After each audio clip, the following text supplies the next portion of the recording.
So, hello everyone, welcome back to Grow Your Business with the VA Summit. Right now we have Sangari.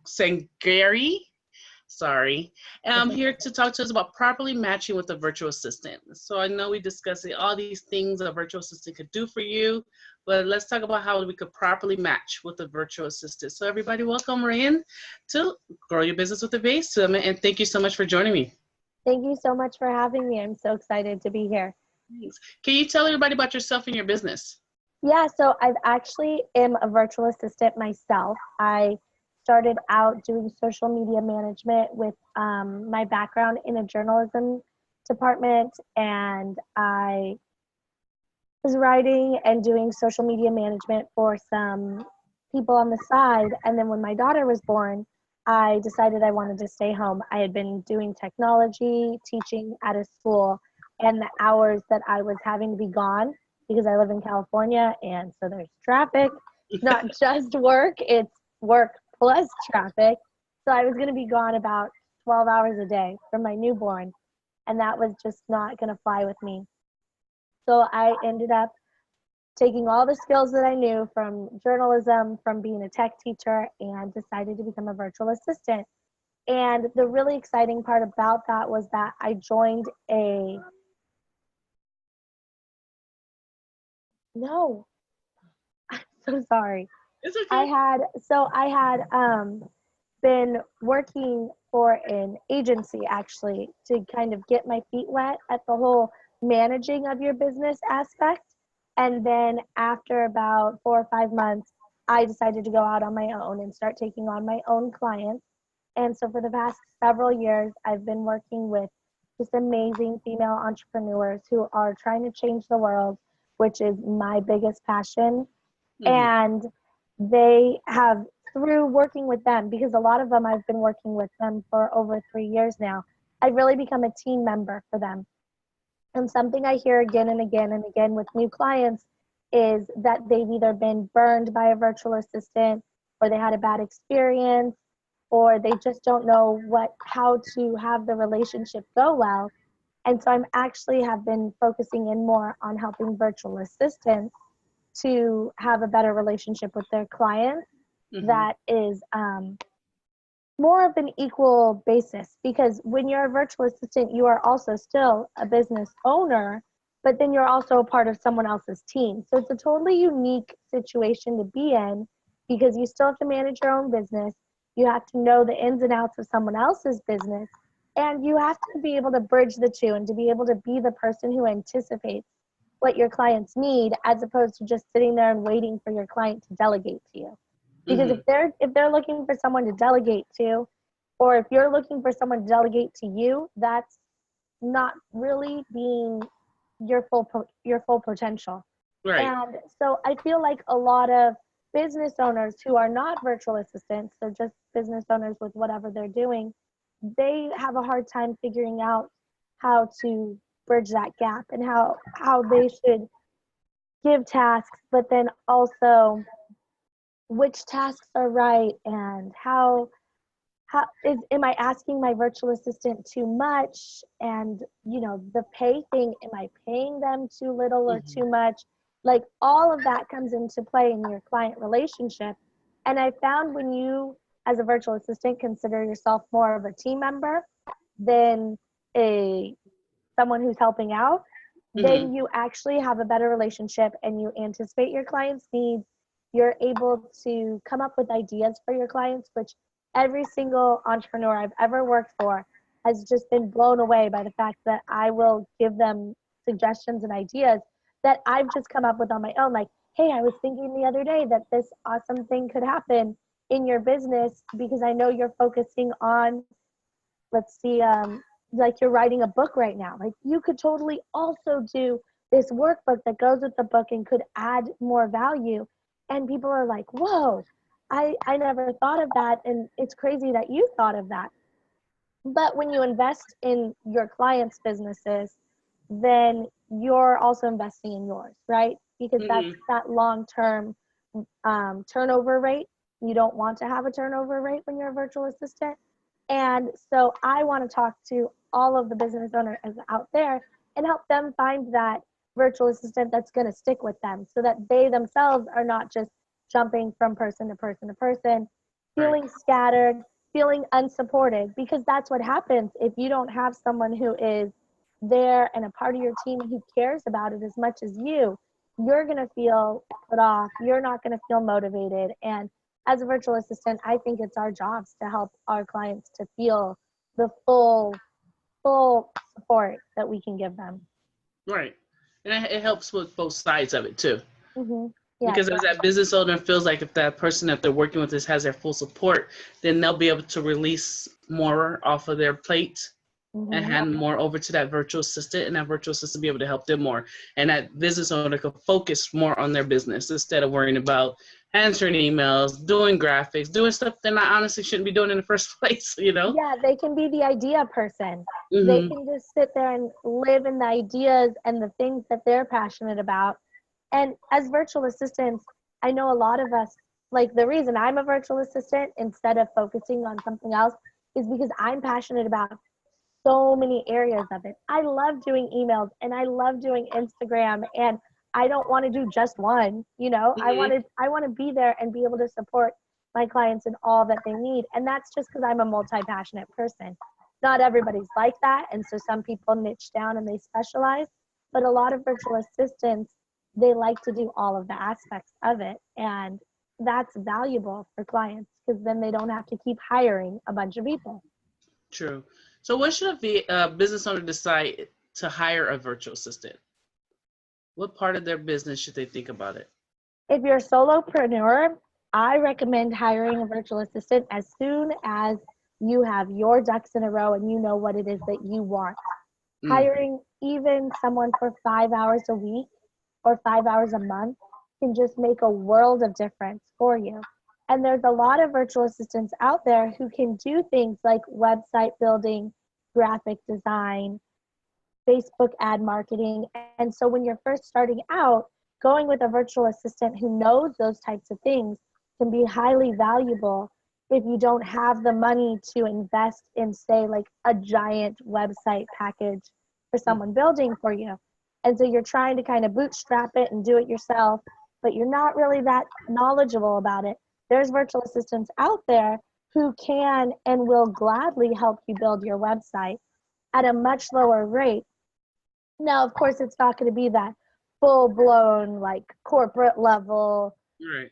.com website, but at the minimum, if you're just starting out and say you have $300 a month that you can delegate towards something, that's going to be way more valuable to do a virtual assistant who can do a variety of things for you than it is to hire just one specialist to get in. And yes, like hiring specialists is super important, but I think when you're first starting out and you're not really too sure exactly which area you need to capsize on for yourself, Mhm. because it's overwhelming as a business owner. Like, It should I is. be doing Facebook ads? Should I be on Instagram? Should I be like sending newsletters every day? Like, it's overwhelming the amount of information you can get from courses, from free stuff, from summits, you know, and knowing where to start is really difficult. And that's why I think hiring a virtual assistant is a great place to start, because not only are they able to do a wide variety of things for you, but if you're hiring an experienced virtual assistant, they're coming with all that strategy knowledge, and that they can give you even some advice on, you know, where to go, like if you do need to get a specialist on something. And they're just, I think from the start, having someone on your team is very, very motivational. That is true. So where's a good place to look for a virtual assistant? Referrals, I think asking your fellow business owners that you know, people that you trust, or even bigger names on Facebook, like who have Facebook groups. Mm-hmm. Like, for example, when I first started out as a virtual assistant, I got all of my clients from the Boss Mom Facebook group. Now, the Boss Mom Facebook group is massive at this Yes, point. it is. When I started out, there were less than 500 women in the group, but I connected with some people and I started working with a few of them. And like I said, a lot of those women I'm still working with today, and they refer me like crazy.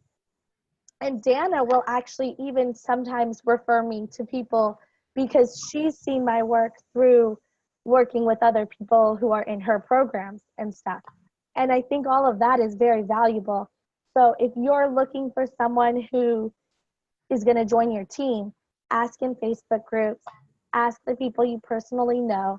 And then, of course, you need to vet them yourself, right? You can't, because it doesn't matter if they could be an amazing virtual assistant, but not an amazing virtual assistant for you. And I think that the more work you do in finding the right match, the better it'll be in the long run, instead of just hiring someone that has a good rate or that, 5 people recommended them. You really have to make sure the two of you mesh.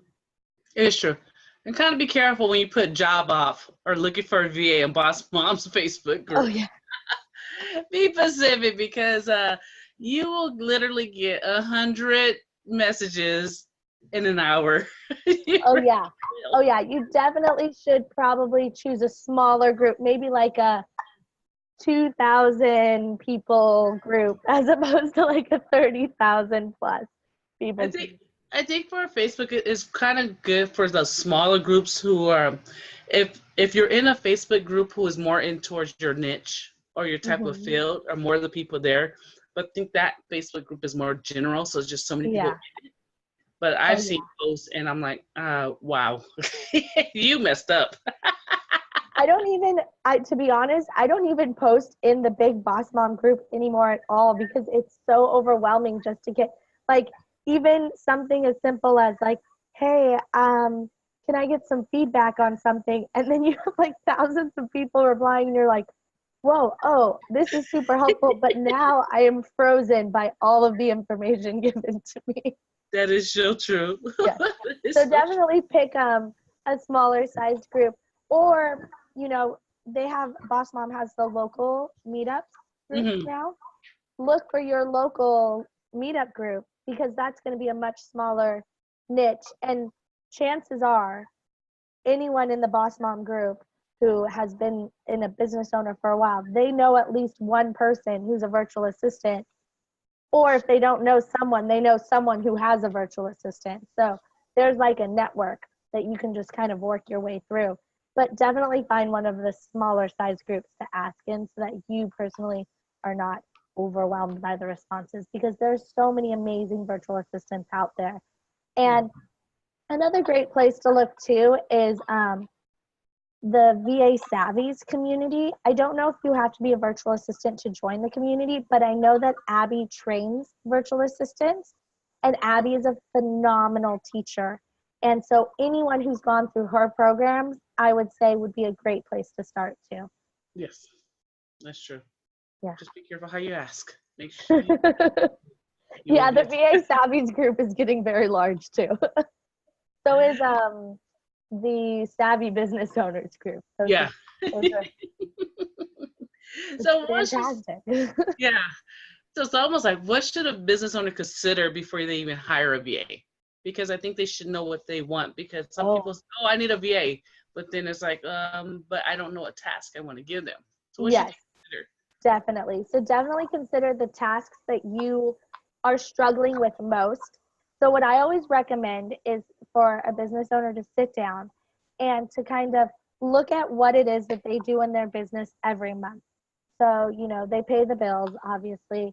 They invoice their clients. You do the actual work that is your business. So whether that's coaching or a program that you've created, but then you also have to think about all of the design you have to do, the social media you have to do, the emails that you send out, even so much as if you need a workbook created or you need someone to help with your calendar.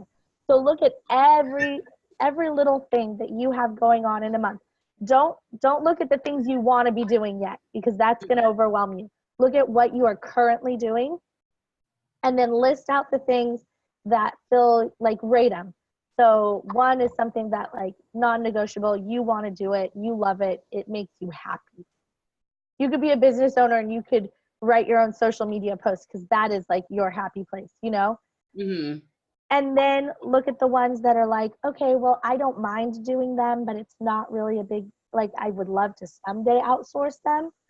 And then look at the ideas that are like, oh no, I hate that. Like, it takes me 5 hours to get the motivation to do that. And that's the very first place that you're going to want to hire someone to work on, is that one thing, that the thing you hate or the thing that you don't know how to do at all. Like if it's Instagram and you are struggling at Instagram, you know, you can hire someone for that. Hire someone for that thing that you can't do or that thing that you hate the most. And start small. Start small that way, because looking at the big picture is overwhelming, but not knowing what you want to hire the VA for is also overwhelming. Yeah. Especially like, because I mean, I'm a virtual assistant who does a ton of stuff, but I don't like to do Facebook and Twitter scheduling or LinkedIn or Pinterest. I don't do any of those social media channels. I just do Instagram if I'm doing social media.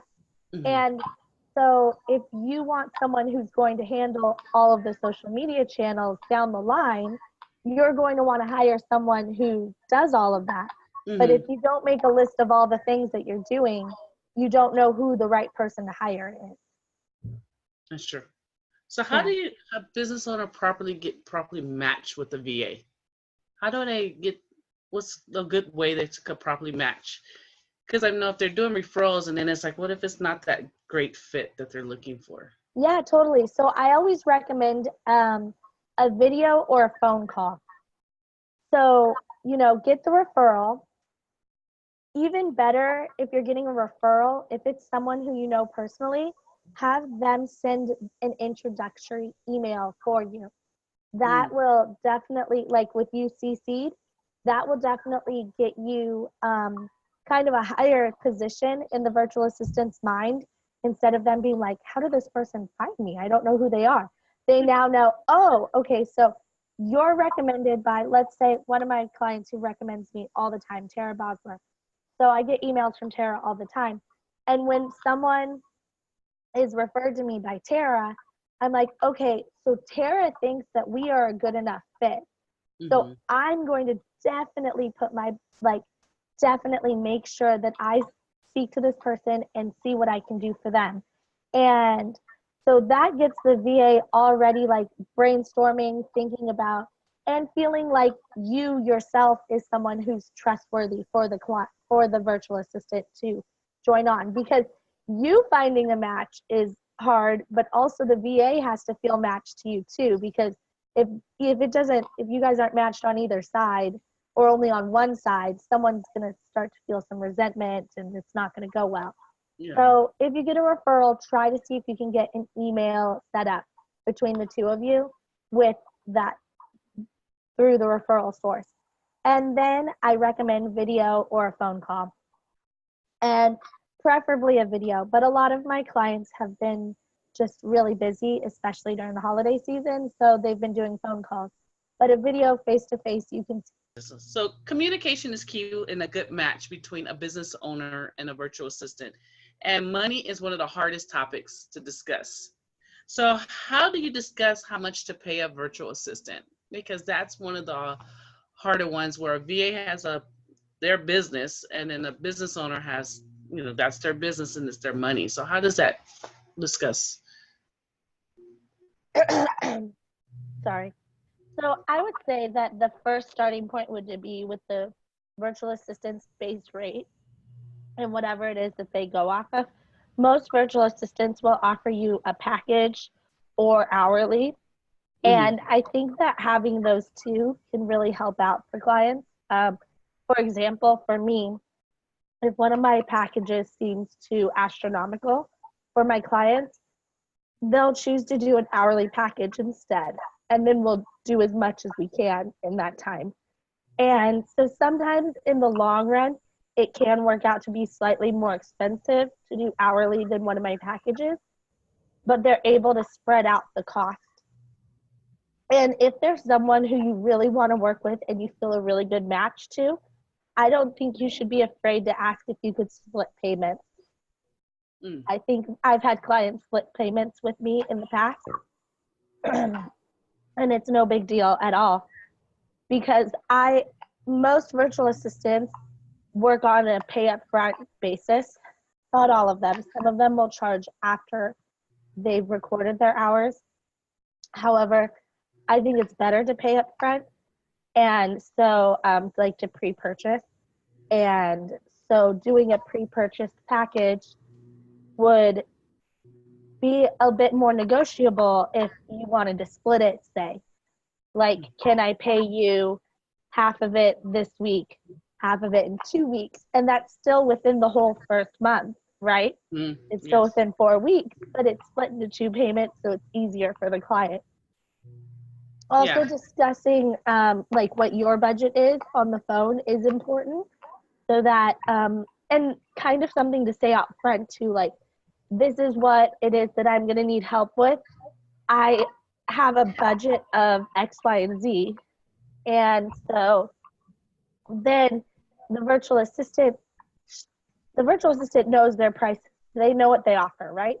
So Hmm. they're going to be able to say, well, this is what I charge to do that, but maybe we could fix it up, piece together things. And I think that that negotiation is something that any good virtual assistant is going to be willing to do. They're not going to straight out be like, nope, sorry, Yeah. you know, because if Try to they're work considering you as a client, that means they like you enough too. with. Yeah, and they're gonna try to work with you because it's almost like a two issue. You need each other, so they will try. They really. Exactly. Exactly. You guys need each other.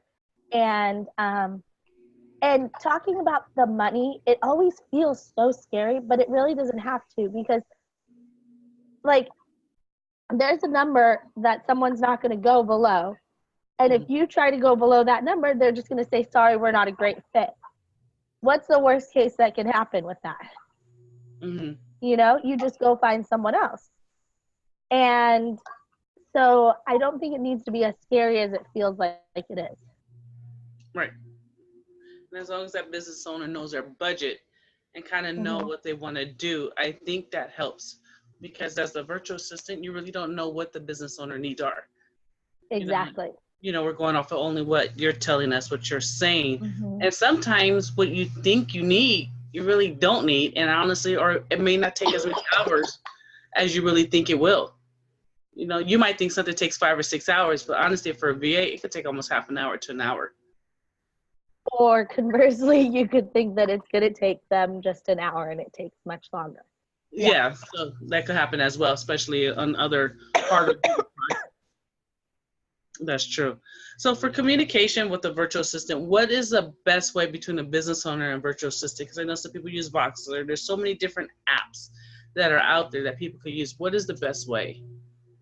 I would say to find the communication form that both of you work best in. So I have a lot of clients who they think a lot better if they're speaking. So we do a lot of Voxer talk. And I also have clients who think better when they're writing. So we do a lot of emails. Mm, As a virtual assistant, it's your job to be kind of flexible, because you're working with so many different clients. You need to go with what is best for the client. However, I think all major things should at least be reiterated in an email, mhm. because that has a subject line. It's searchable.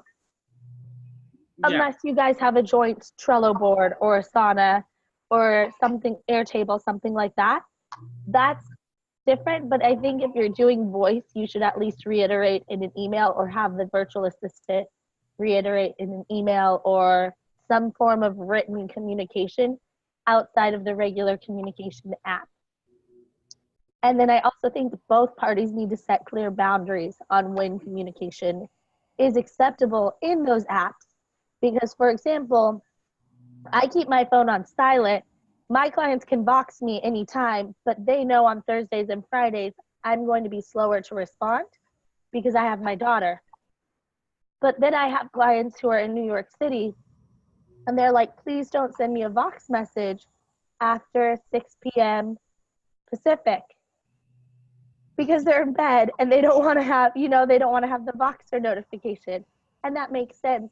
But if no one told me that, I would assume they had their phone on silent or do not disturb, and I would send them a message while I'm working at 9:30 at night Pacific, which is the middle of the night in New York. So I think having clear boundaries, no matter which platform you use, definitely important.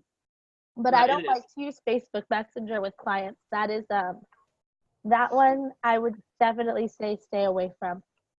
Use some sort of third party app. Yeah. Yeah, I did one, and it was a Facebook Messenger. I says, "Can we go back to? I'd rather email or something because it's like you're right. It's traceable. It's easier and it's traceable."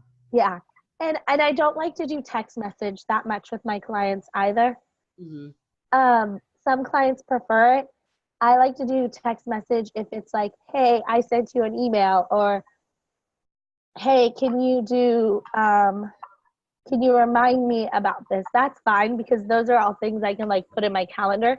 But if you're giving me a task through my text message, chances are I'm not remembering that task is in the text message because that's where I talk to my family and my friends, you know? Right. Yeah.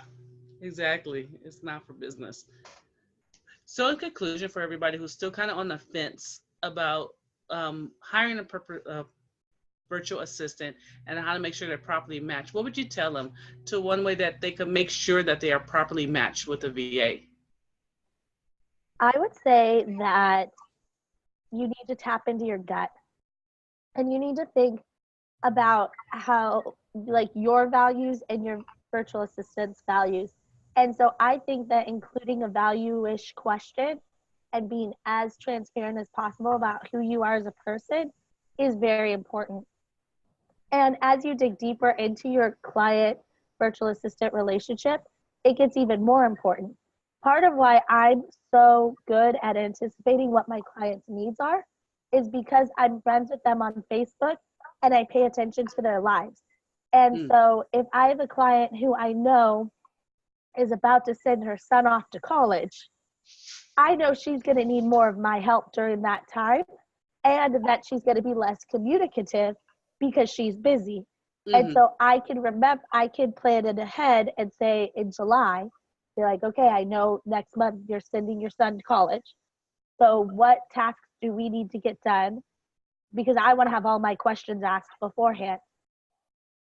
And so it's kind of like the same. I always think of it the same as if you were working in an office building with this person. There's at least some sort of outside overlap of what's going on in each other's lives when you're in the office building because there's personal phone calls that happen throughout the day, or you know, you might have a shared calendar and you see things, appointments and stuff. You see people come and go. You chat in the break room occasionally. Those types of things are just as important when you're a virtual assistant and a business owner. They shouldn't be forgotten about because those are the things that are really going to enhance both of your experiences. Yeah, so true. So true. All right, I want to thank you so much for being a part of my online summit. Thank you very much. Thank I want you. to thank everybody for watching. I hope you understand how to kind of properly match yourself with the VA, what to look for, what you should do. So I hope you are enjoying this summit as much as I am because I am learning so much from everybody I meet. And I want to thank you once again for being a part of my summit. Thank you everybody for watching. Thank you so much.